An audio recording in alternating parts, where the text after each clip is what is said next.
የሆቴልና ቱሪዝም ማሰልጠኛ ኢንስቲትዩት አመራሮችና ሰራተኞች የአንድ ጀንበር አረንጓዴ አሻራ የችግኝ ተከላ አካሄዱ። የተቋሙ ሰራተኞችና አመራሮች ዛሬ በሆሳዕና ከተማ የችግኝ ተከላ ባካሄዱበት ወቅት የኢንስቲትዩቱ ዋና ዳይሬክተር አቶ ጌታቸው ነጋሽ ኢንስቲትዩቱ ባለፉት ዓመታት በተለያዩ አካባቢዎች የአረንጓዴ አሻራ ማኖሩን ገልጸዋል። ዋናው የችግኝ ተከላው እንደምታውቁት እንግዲህ በክቡር ጠቅላይ ሚኒስትራችን አመራርና ሀሳብ አመንጭነት የአገራዊ አረንጓዴ መርሃ ግብር ፕሮግራሙ ከተጀመረ ቆይቷል። ከ2018 ጀምሮ በተለያየ መሪ ሀሳቦች ስንተክል ነው የቆየ ነው። ዛሬ ደግሞ በጋራ ተስፋን እንትከል በሚል መሪ ሀሳብ በመላው የሀገራችን ክፍሎች እየተካሄደ ይገኛል። እንግዲህ የቱሪዝም ማሰልጠኛ ኢንስቲትዩት ላለፉት በርካታ ዓመታት በየክልሉ በተመሳሳይ ሁኔታ የችግኝ ተከላው ሲያከናውን ቆየው። እንግዲህ የችግኝ ተከላው በጣም ጠቃሚ ተግባር ነው። ለአፍሪካ ሞዴል የሆነ ነው። ችግኝ ስንተክል ውሃ እናገኛለን። ውሃ ዝናብ እናገኛለን። ውሃ ስናገኝ ኤሌክትሪክ እናመነጫለን። ኤሌክትሪክ ስናመነጭ ደግሞ ኢንዱስትሪያችን እንመግባለን። ምርትና ምርታማነት ያድጋል። የራሳችን የምግብ ዋስትና እናረጋግጣለን። ብዙ ትሩፋቶች አሉት ማለት ነው። የኢንስቲትዩቱን ሰራተኞችና አመራሮች እንኳን ደህና መጣችሁ ያሉት የሆሳዕና ከተማ ከንቲባ አቶ ሳሙኤል ሽጉጤ በዛሬው ዕለት በሆሳዕና 10 ቀበሌዎች ከ80 ሺህ በላይ ችግኝ እንደሚተከል ገልጸዋል። በዚህ ጀንበር ላይ ብቻ በሀዲያ ዞን ውስጥ 1.6 ሚሊዮን ችግኝ ይተከላል። ሆሳዕና ከተማ በ10 ቀበሌ ላይ 80 ሺህ ችግኞችን እንተክላለን። በ10 ቀበሌ ላይ እየተተከለ ነው ያለው።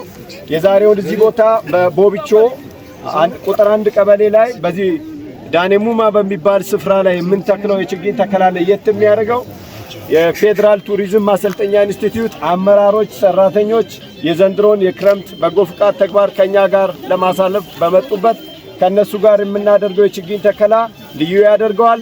እዚህ ስፍራ ላይ የሚበሉ ዛፎች፣ የውበት ዛፎች፣ አገር በቀል ዛፎችን እንተክላለን።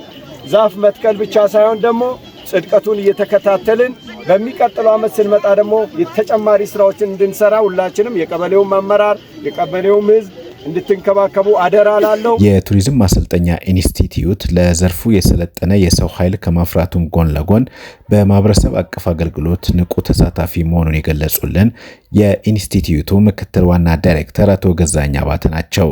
መንግስት የፌዴራል ተቋማት ክልሎችን እንዲያግዙ ባስቀመጠው አቅጣጫ ለኛ ተቋም የተመደበልን የሆሳዕና ከተማ አስተዳደር በመሆኑ የማህበረሰብ አገልግሎትና የችግኝ ተከላ በጋራ እያካሄድን ነው ብለዋል።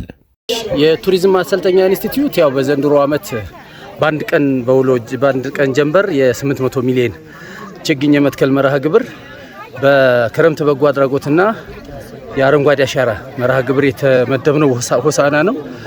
የቱሪዝም ማሰልጠኛ ኢንስቲትዩት ዓላማው እሱ ስለሆነ አንዱም ሁሉንም ሰራተኞቻችንን ሞቢላይዝ አድርገን ወይም አንቀን 5000 ችግኝ ደብረ ዘይት ተጭኖ ነው እዚህ የመጣው። ለአካባቢው የሚሆኑ ችግኞች ጉድጓድ አስቆፍረን የአካባቢ ማህበረሰብ ጋር ዛሬ እንደምታየው እየተከልን ያለ ነው። ስለዚህ ሙሉ በሙሉ ችግኙ የሚበላ አገር በቀል እና የውበት የሚባሉ ችግኞች ናቸው እየተከልን ያለ ነው። እነዚህ ችግኞች ከተማ አስተዳደሩ የሰጠን ቦታ ላይ ነው እየተከልን ያለ ነው። ወደፊትም እንክብካቤውን እንዲቀጥል ወጣቶች የስራ ዕድል ተጠቃሚ እንዲሆኑ ለወጣቶች እንዲሰራ ምን ያደረግነው ስራው። ስለዚህ ለብዙ ሰው የስራ ዕድል ፈጥሯል። ለወደፊትም እንዲንከባከቡ ለአካባቢ ማህበረሰብ ባደራ ሁሉ አስረክበን ነው የምንሄደው። በቀጣይም እንክብካቤ እናደርጋለን። መጽደቁን እናያለን።